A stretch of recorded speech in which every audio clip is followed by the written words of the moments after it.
Hello Gemini, Sun and Rising, Venus signs. Kamusta po kayo? Sana po nasa mabuti kayong kalagayan. Welcome back po sa Star Tarot. Kung bago kayo dito, welcome din kayo. Thank you sa inyong suporta. I truly appreciate it and God bless you all. Tignan natin ang mga mensahe ninyo Gemini. Paunang mensahe ninyo ay number 8, positive movement forward. Napakaganda, napakaganda. You are deciding to move forward in your life dito, no? Wala na kayong procrastination dito, no? Wala na kayong self-doubt. Kaya talagang ano kayo, patungo kayo sa kung saan kayo magiging masaya. Patungo kayo kung saan kayo feeling ninyo magiging peaceful, magiging contented, no? So that is really a beautiful thing, no, na gagawin ninyo dito. Maglalakas loob kayo dito na umalis sa kung nasaan man kayo, na alam ninyong hindi na kayo doon masaya. Wala nang contentment, wala nang room for growth doon, kumbaga. And ngayon, nakahanap na kayo siguro dito ng new avenue para maramdaman ninyo kung ano yung gusto ninyong maramdaman, kung ano yung gusto ninyong makita or bagong gagawin. Patungo na kayo doon. You're heading towards the light dito, no? You're heading towards the light. Wherein dyan talaga kayo magiging masaya, no?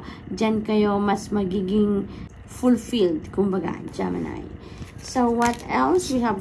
Oh wow, we have another 8 dito. So Gemini, this is synchronicity, no? We have double 8, and napakaganda kasi yung 8, you know, na double, so ibig sabihin magnified ang energy, no, ng kung anong ibig sabihin ng 8. So ang 8 resonates with material success, that is infinity, that is financial success din, ano. So double pa siya. So maraming swerte, malaking swerte ang parating sa inyo dito Gemini, no?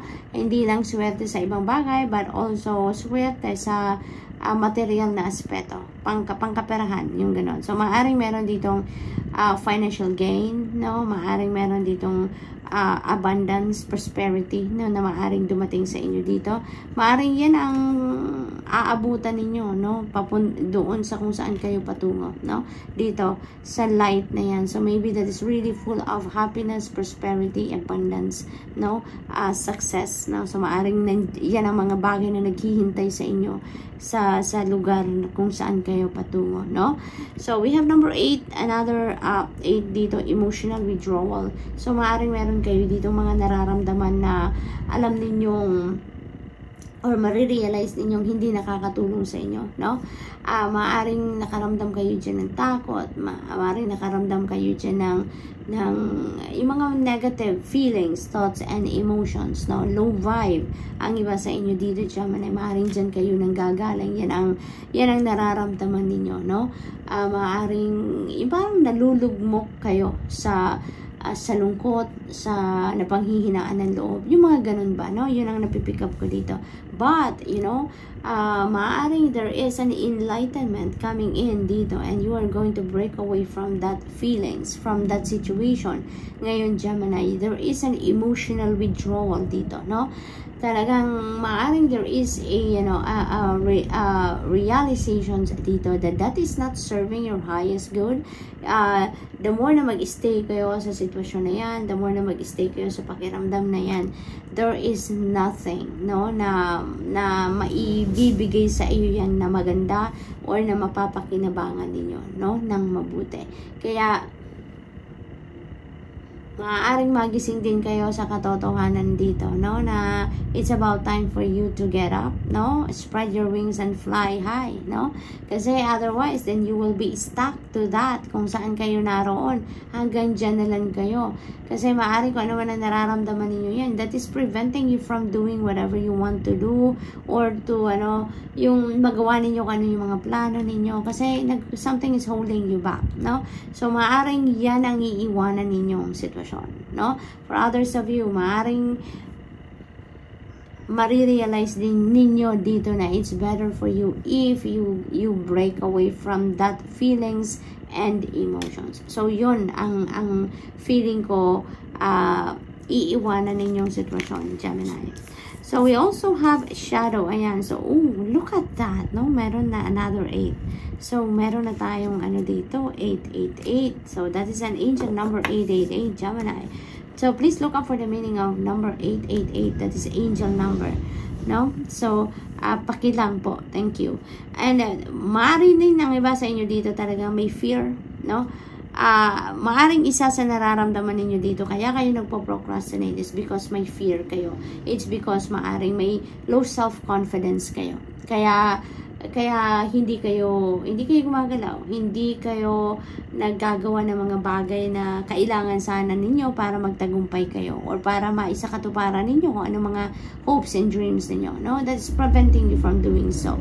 At maaaring yung takot yun, no? Maaaring may takot ang iba sa inyo dito. But ngayon, no, with the shadow energy dito, sinasabi ninyo dito na you are going to rise above from that fear, no? Parang magkakaroon talaga dito ng pangyayari or sitwasyon sa inyo na siguro isang araw, no, magigising na lang kayo dito, Gemini, na parang marirealize ninyo na kailangan nyo nang harapin ang takot ninyo. Kailangan nyo nang i-dissolve ang takot ninyo. Maybe you're going to realize that you are more powerful than your fear. Diba? Yung determination ninyo, yung decisiveness ninyo, yung drive ninyo, you are more powerful than your fear. Kaya maaring isang araw talaga, no, maiisip ninyo yan, no, babangon kayo at talagang wala na kayong takot, no. So yun ang napipick up ko dito sa shadow energy. You are going to shed your light, no, doon sa mga madidilim na parte ng sarili ninyo, tulad na lang ng takot, tulad na lang ng mga negative thoughts, negative feelings ninyo, no? So, good luck to that, Gemini. And that's all I have for you for today. I hope nakatulong ang mga mensaheng ito in some way. Thank you for watching. Love and light. Namaste. Hello Libra, Sun, Moon, Rising, Venus signs. Kumusta kayo? Sana po nasa mabuti kayong kalagayan. Welcome back po sa Star Tarot. Kung bago kayo dito, welcome din kayo. Thank you sa inyong support. I truly appreciate it and God bless you all. Unang mensahe po ninyo ay number 3, recognition and award. Napakaganda. Napakaganda nito, Libra, no? And maaring maaring sa pag-aaral ito, maaring sa trabaho, no, sa career ninyo, maaring meron kayong recognition na matanggap, maaring mabigyan din kayo dito ng reward, financial reward, maaari din ganon ang ganap dito, Libra. So talaga naman, yung paghihirap ninyo, magtsatsaga ninyo, pagsisikap ninyo in the past, no, ito na yung bunga. You're going to reap the rewards of your hard work na, and you're going to be recognized. Finally, makikilala ka na, makikilala na, mapapansin na ang inyong effort, no, na ginagawa or binubuhos sa inyong trabaho. Kaya ito na yon, Libra. Panahon for your tagumpay, no? Panahon para kayo ay makilala. You will be on the spotlight na sa ngayon, Libra. What else? We have number 8, positive movement forward. Napakaganda. Talagang siguro yung tagumpay nyo na to, yung reward nyo na to, ito rin yung magbubukas ng pinto para sa'yo, para para magkaroon kayo ng bagong direksyon na tatahakin dito, wherein you are going to be even more happier, mas magiging contented ka dito, mas magiging peaceful ka dito, yun, parang mas dito mo kikita ang more success, kumbaga. So this could be promotion, no? May nakikita ko ditong promotion for some of you. Maaring yun ang ibigay sa iyo na reward, no, ng pinagtatrabahuan ninyo. Maaring ma-promote ka, mailagay ka sa mas mataas na posisyon sa trabaho. For others of you dito, Libra, maaring magdesisyon ang iba sa inyo dito to look for different avenues where you are going to be more productive, no? Yung bang naghahanap siguro or nag-iisip ang iba sa inyo dito ng gagawin ninyo wherein you're going to be more kapaki-pakinabang, kumbaga, no? Hindi lang yung magtatrabaho kayo dahil lang sa pera, magtatrabaho kayo so that you can provide for yourself and for your family. Hindi lang yun, ano? Maaring naghahanap kayo ng more than that. Gusto ninyo na yung gagawin ninyo siguro is other than kumita ng pera, gusto ninyo din na makatulong din kayo sa iba, no? Parang gusto ninyo ng trabaho or career na double purpose, no? Yung you can serve other people in a way, no? Through your work, at saka yung kumita din kayo at the same time para makapag-provide kayo financially for yourself and for your family. So, maaring ang iba sa inyo ganun ang hinahanap sa ngayon. Maaring ang iba sa inyo dito papunta na kayo sa ganun sitwasyon, no? So, good luck to that. We also have number 8. We have double 8 dito, Libra, no? So, this is synchronicity right here. Please look up for the meaning of number 88 for more guidance, no? Kasi, napaka-powerful nitong numbers na to. When the numbers are doubled, no? Ibig sabihin, magnified yung energy ng single digit na yan.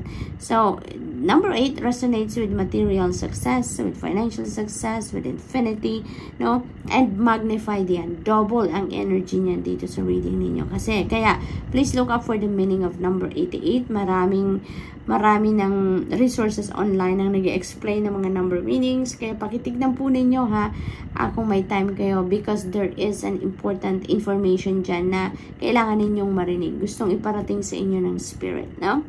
We have emotional withdrawal. Ang napipick up ko dito, emotional withdrawal ito doon sa sitwasyon na iiwanan ninyo, no? Kasi dito sa positive movement forward, there is, kung saan kayo nang gagaling dito, you know, once in your life, no? Sa experience niyo dyan sa sitwasyon na yan, naging masaya naman kayo dyan. Naging productive kayo dyan. Naging contented kayo dyan. Naging satisfied kayo dyan. Naging masaya kayo in other words dyan sa sitwasyon na yan. But now you are looking for more, no? Kasi maaaring there's no room for advancement na dyan. There's no room for growth dyan. Kaya naghahanap kayo ng ibang avenue na mas magiging kapaki-pakinabang ka pa, mas mag-i-evolve ka into the best version of yourself. Gusto mo pang mag-grow, mag-thrive, yung ganon. And maaaring kahit excited kang pumunta or magsimula ng bagong buhay, bagong endeavor in other places, no? Or sa ibang sitwasyon, ano? Parang kahit papano may bigat din ang inyong loob, no? Kasi syempre, nakadevelop ka na dyan ng friendship with the people that you work with, yung mga tao na kasama mo dyan, nasanay ka na, diba? Maaring matagal na panahon ka nag-stay dyan, nasanay ka na sa lugar, yung routine mo, yung ganon, no? Yung parang nakapag-establish ka na dyan ng relationship with other people, kumbaga. And ngayon, you know, naaalis ka, no, even if this is for your own good, this is for the best, no, kung saan ka papunta, kahit papano, no, hindi maiiwasan na may mamimiss ka, meron kang bigat din sa kalooban somehow. It's because, diba, mababago na din ang inyong sitwasyon, no, may iiwanan ka, no. Kaya maaaring ito yun yung ninyo, ito yung emotional withdrawal ninyo, no? May lungkot, pero, you know, when you get to where you are heading now, Libra, no? Mas magiging masaya ka, no? Kung saan ka patungo. And it doesn't necessarily mean naman, diba, na yung iiwanan mo talagang totally makakat na yung relationship mo with those people na iiwanan ninyo, diba? Yung mga trabaho ninyo, mga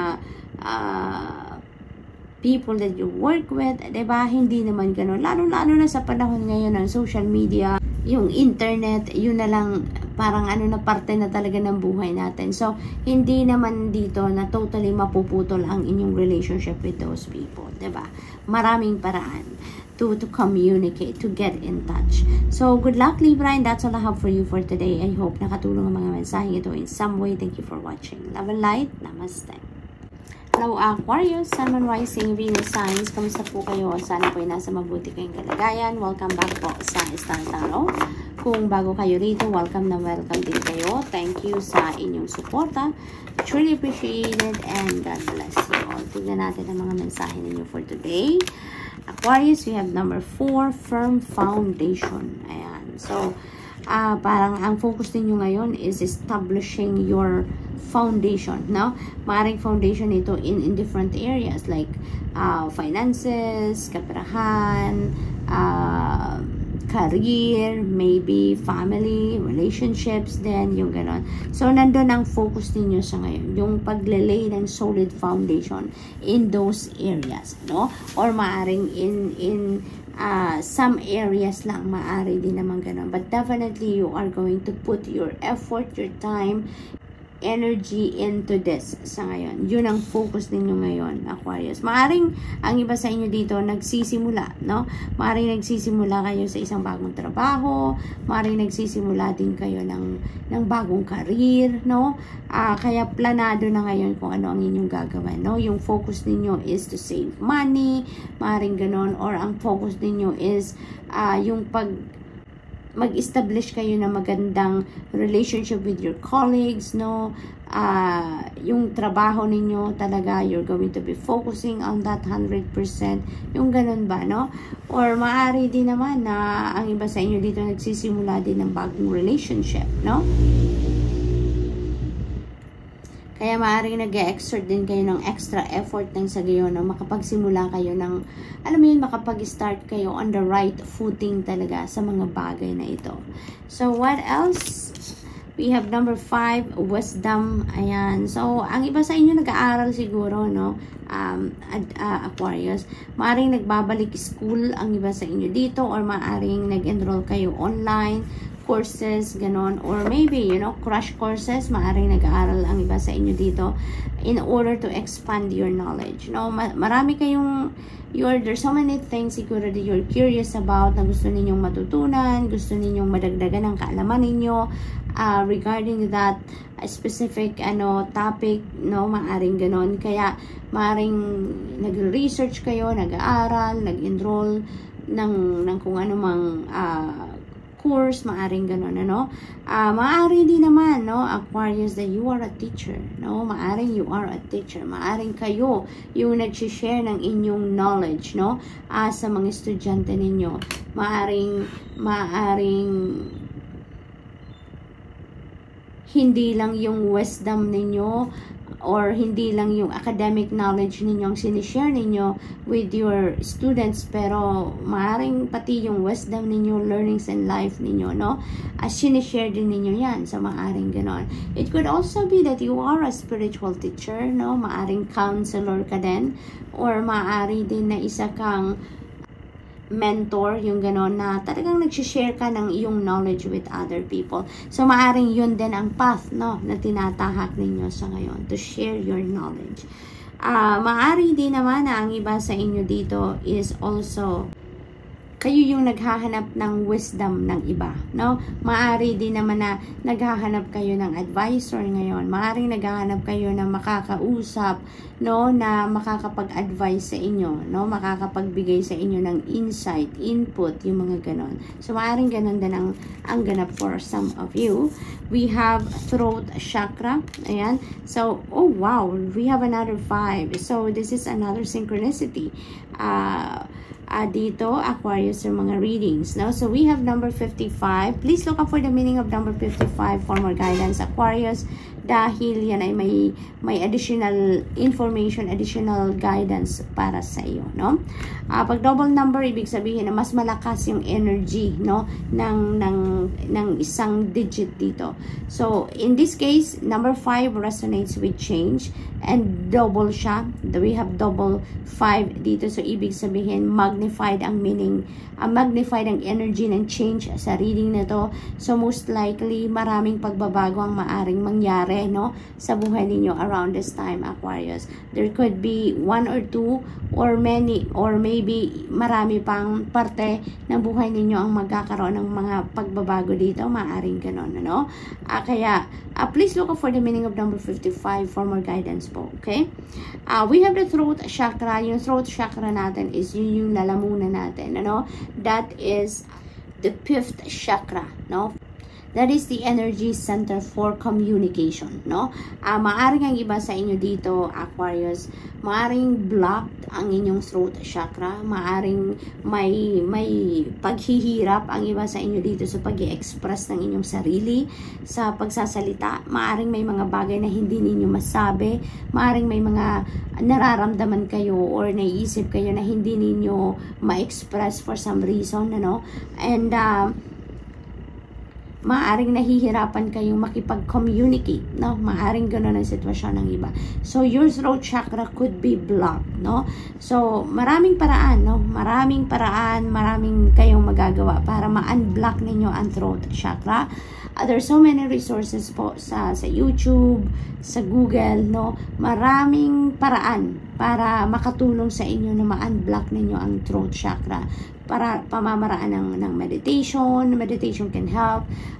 Crystals, no, that can help, no. So para magabayan kayo at makapamili kayo ng kung ano ang pwede ninyong magamit or magawa, no.